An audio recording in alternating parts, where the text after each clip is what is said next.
Bonjour Monsieur Perrier, Bonjour, je vous remercie de revenir nous voir. Vous étiez déjà venu pour un premier tuto qui avait eu beaucoup de succès. Oui, tout à fait. Combien de vues? 12 000 vues. Ouais, pas mal. 12 000 vues. Et là, on parlait donc du DPE dans sa généralité et comment améliorer la situation d'un bien en jouant sur différentes variables. Exactement. À cette époque, on avait omis volontairement de parler du chauffage parce qu'on avait prévu d'en refaire un autre. Exactement. Et là, on fait un tuto donc pointu sur les modifications de chauffage et leurs effets sur le DPE. Tout à fait, ouais. On va vraiment axer sur le système de chauffage. Et on va voir qu'il y a des socialisée. choses qui sont très intéressantes à connaître. Là, on part d'une maison standard. Standard, imaginons donc on vient d'acquérir un bien de 1986, donc un pavillon que l'on retrouve un peu partout, avec une isolation d'époque, et pourvu d'un système de chauffage et d'eau chaude sanitaire généré par une chaudière fuel qui date de l'époque de la maison, donc de 1986. D'accord, c'est un plein pied standard. Un plein pied standard, avec garage à coller. 100 mètres carrés. 100 mètres carrés, tout à fait, ouais. Ok, bon, on va refaire comme la dernière fois. Ça nous avait plu et ça vous a plu beaucoup. C'était bien. Ouais. Donc on va aller s'installer à côté de l'ordinateur de notre expert et on va voir en modifiant les différentes variables, les différents curseurs, quels sont les effets. Donc je vais me mettre à côté de vous et je vais regarder vers votre épaule pour voir ce qui se passe et quels sont les effets qu'on va avoir en changeant des radiateurs électriques, l'impact que ça apporte, du gaz, une pompe à chaleur. On verra tout ça. On va voir tout ça. Et on va être, à mon avis, extrêmement surpris. Allez, on passe de l'autre côté. On passe de l'autre côté. Bon, et ben ça y est, on est en place, on a changé de place. On est maintenant juste où je préfère être, à côté de mon diagnostiqueur, juste un œil sur son ordinateur. Je ne suis pas pour le contrôler, c'est simplement pour l'étude et savoir exactement ce que ça donne. Et là, on va commencer sur notre maison. Test. La maison de test, donc comme on a vu tout à l'heure, donc avec un système de chauffage et de production d'eau chaude fuel, une chaudière classique, on va dire, de 1986.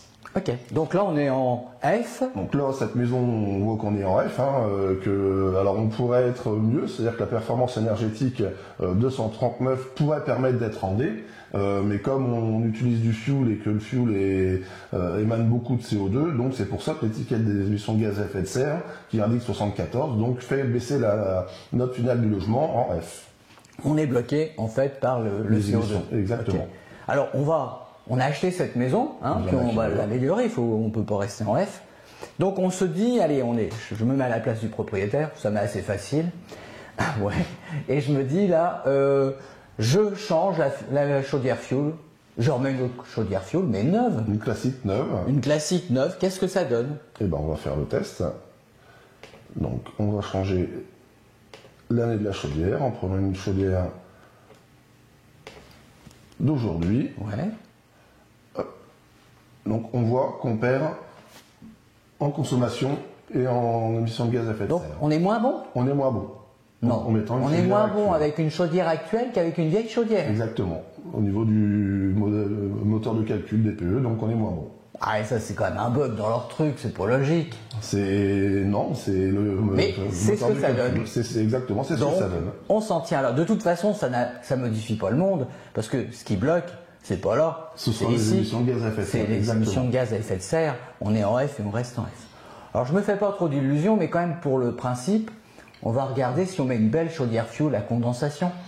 Un beau modèle. Oui, parce qu'après, il y a d'autres systèmes de chauffage, de chaudière fuel. Il y a également la chaudière à basse température. Maintenant, le top du top, ça reste la chaudière condensation. Ouais. Car la condensation, en fait, le principe, c'est qu'on récupère les fumées consommées pour les réintégrer dans le système de chauffage. D'accord, la chaleur est récupérée. La chaleur est récupérée. Okay. Donc, on va passer directement sur ce système-là. Ouais, le mieux, parce que faut le dire qu'on n'espère pas grand-chose quand même là. On va être encore bloqué, mais je veux le voir, par le CO2. Par le CO2, on va regarder tout de suite. Mais regardons. Donc on reste bloqué au CO2, mais par contre ça permet de gagner une lettre énergétique. Plutôt quand même une bonne nouvelle, on a bien gagné en performance. En performance on gagne nettement. Ça c'est vraiment bien. Ce qu'il faut c'est exclure, de toute façon on ne met pas une chaudière fuel standard, il faudrait mettre au moins une condensation. Il faut passer au moins sur de la condensation. Et puis on voit que c'est quand même pas miraculeux, parce que ça bloque à 64. Quoi qu'il arrive, on sera bloqué aux émissions de gaz à effet de serre. Ne va pas nous mener bien loin. Non. toute façon, il faut passer au-delà de 50 pour gagner encore une mètre énergétique. Mais c'est de ma faute, hein. C'est moi qui vous ai demandé de mettre une chaudière. Vous avez voulu une chaudière full. Alors j'ai une autre idée, bien meilleure. On va passer au gaz. On peut essayer le gaz. Allez, on passe au gaz. Toujours pareil, vous mettez une chaudière murale, pas très chère, un truc. On va rester sur une chaudière basique, vraiment classique. Ouais. Allez-y. Je donnerai pas de marque. Non. Il faut en donner 3 sinon. D'accord, ok. Allez, on essaye. Alors, une gaz standard. Ouais. Donc murale. Mais bien sûr, on va pas récupérer une vieille, hein. On en met une neuve. Hein. Et là? Tac, on va juste actualiser l'eau chaude sanitaire, hein, du coup, qui sera basée avec la chaudière. Ouais, pareil. Très bien. Et là, suspense, qu'est-ce qui se passe? Je sais pas, on va voir. On repasse en F, on reste en E, je sais pas. Hop. Gaz. Validé. Ouais. Donc on reste en E. On reste en E.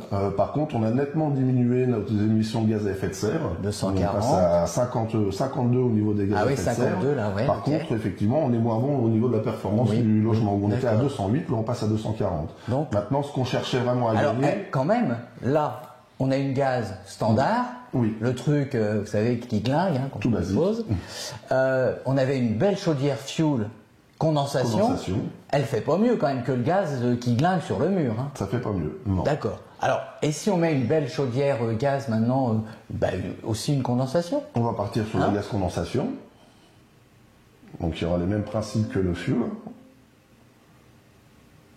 Condensation installée en 2024. Et là, ça donne quoi? Eh ben, on la tient. Et là, on tient notre D, là. On tient notre D, c'est-à-dire qu'on repasse quasiment à la même consommation que la chaudière fuel condensation. Par contre, on émet énormément moins de CO2. Du coup, ça fait passer l'étiquette directement en D. Et puis, en termes de consommation, on est bon.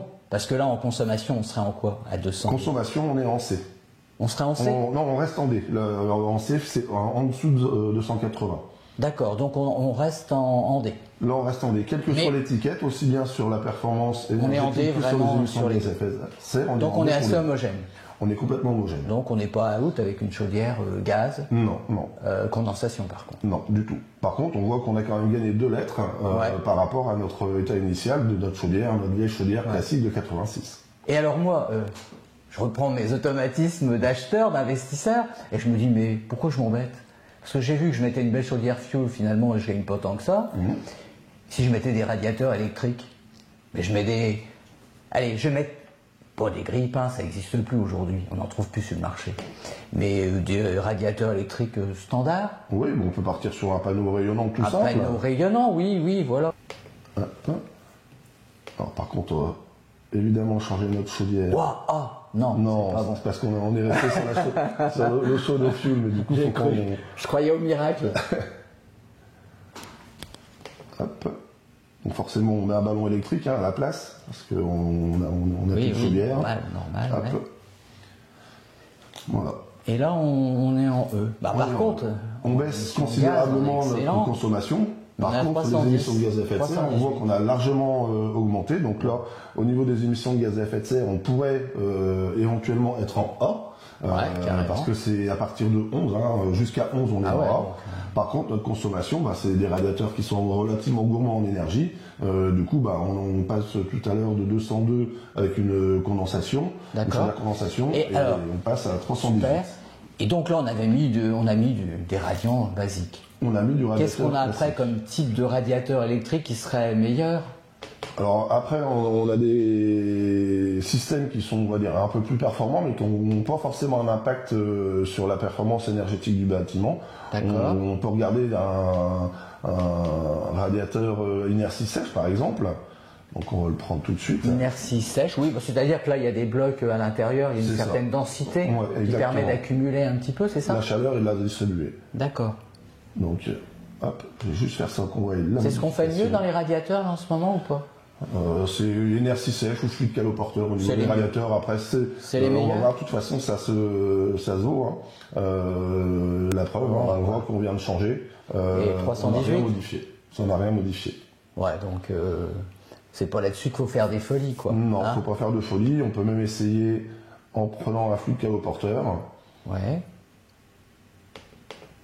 Toujours de changer en 2024. D'accord, ouais, ok. Et alors celui-là, il est...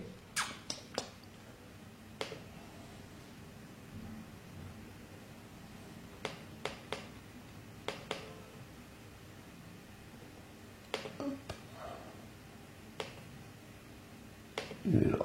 Hop. Validé. Et on voit qu'on n'a aucun changement. Donc on est tout... Alors franchement, changer un radiateur électrique pour en mettre un d'une gamme supérieure, ça a vraiment pas d'intérêt. Pas d'intérêt, sauf si on avait les vieux grille-pains de 86 où là on peut. Mais on gagne quand même pas énormément. Et non. puis on sera toujours bloqué, de toute façon on dépassera jamais le. Non. Hein, sauf après améliorer d'autres éléments, mais c'est pas le sujet. Aujourd'hui on est vraiment que sur le chauffage. Là on est que sur le chauffage. Ok. Donc bah, ça c'est très bien. On a vu que là c'était pas la solution non plus. Du tout. Alors évidemment, ces deux critères-là, ils ont été faits pour quoi? Ils ont été faits pour valoriser les pompes à chaleur en réalité. Valoriser, c'est le but au final, c'est d'avoir une bonne performance énergétique et d'avoir de réduire nos émissions de gaz à effet de serre. Donc c'est une transition énergétique qu'on a et le meilleur appareil justement pour aller sur cette transition, ça reste la pompe à chaleur. Ok. Alors, on y va? On simule une pompe à chaleur? Alors là, c'est pareil, il doit y avoir différentes gammes.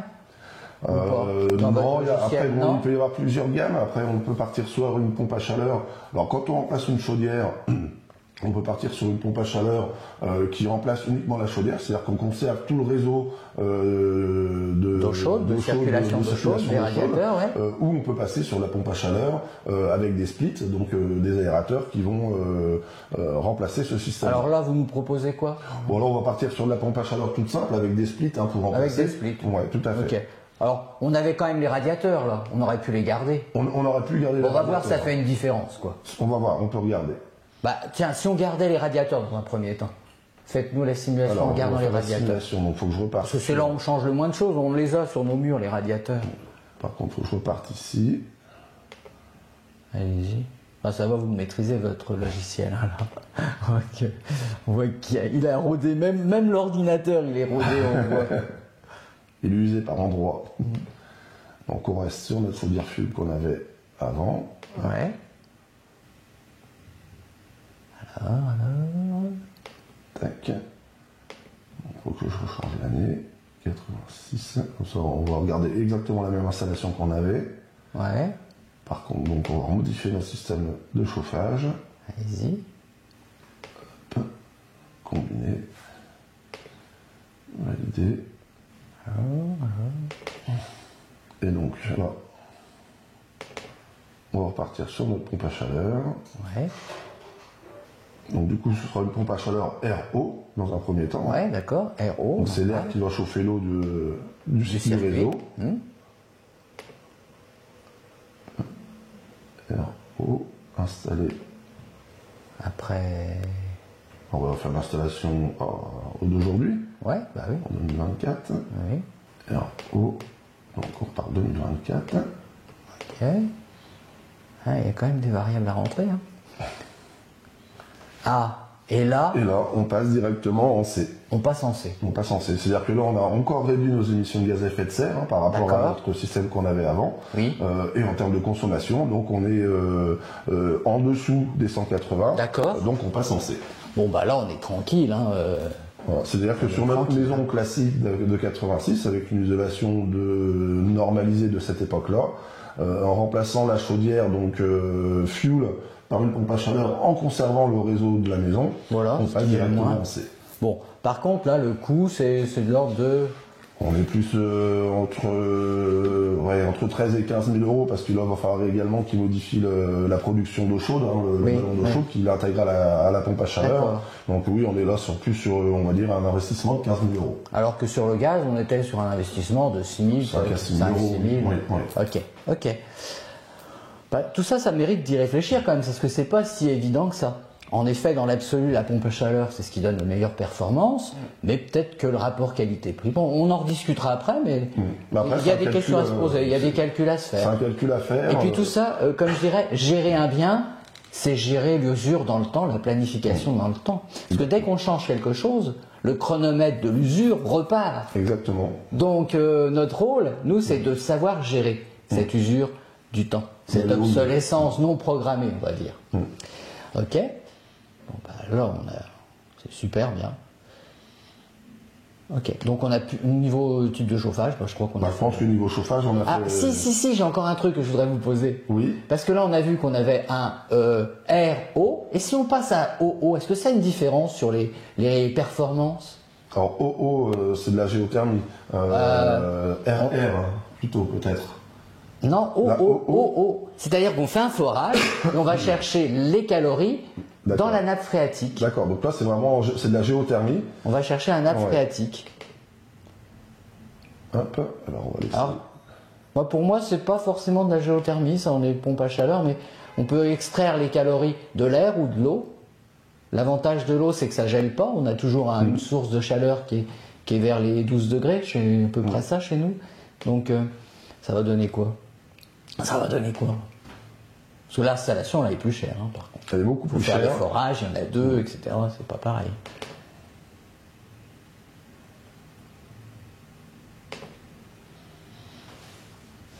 Voilà, donc on passe à 142. On était à combien? On était à 140, à 150. Ouais, on a gagné un petit chouïa. On gagne un petit émission de gaz à effet de serre. Et on gagne un aussi. Voilà.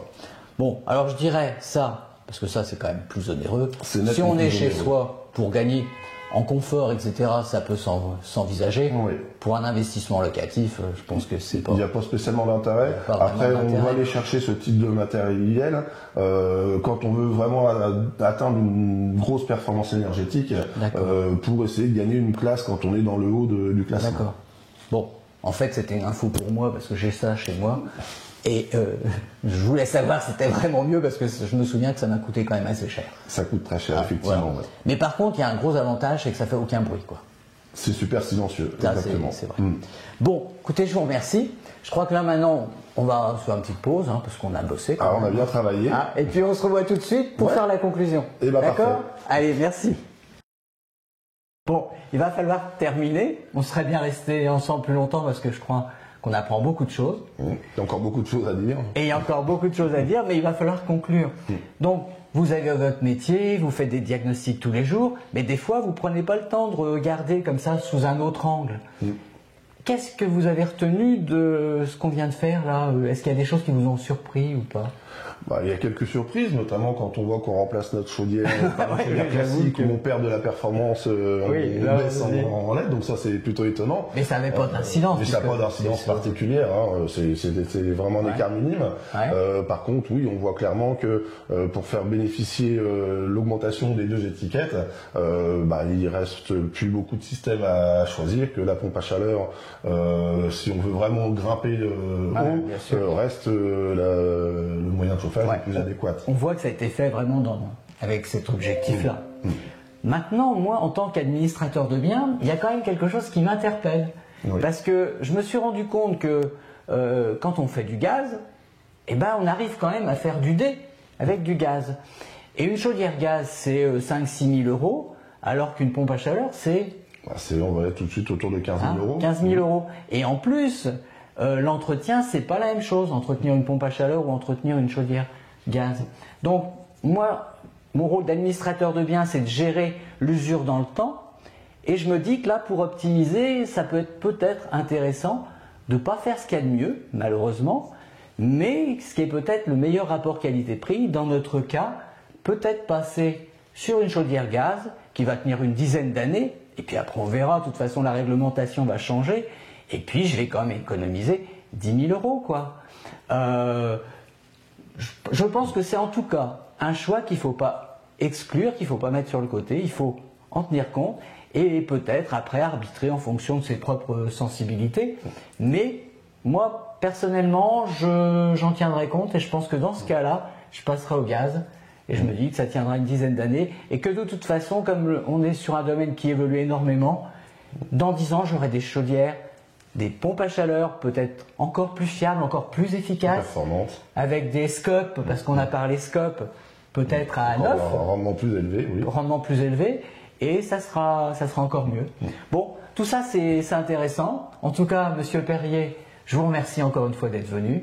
Et puis, de toute façon, on va se revoir parce qu'on va refaire un sujet sur la production d'eau chaude. La production d'eau chaude, qu'on n'a pas trop parlé à ce moment-là, mais qui a un gros impact aussi. Oui, tout à fait. Ouais. En tout cas, merci.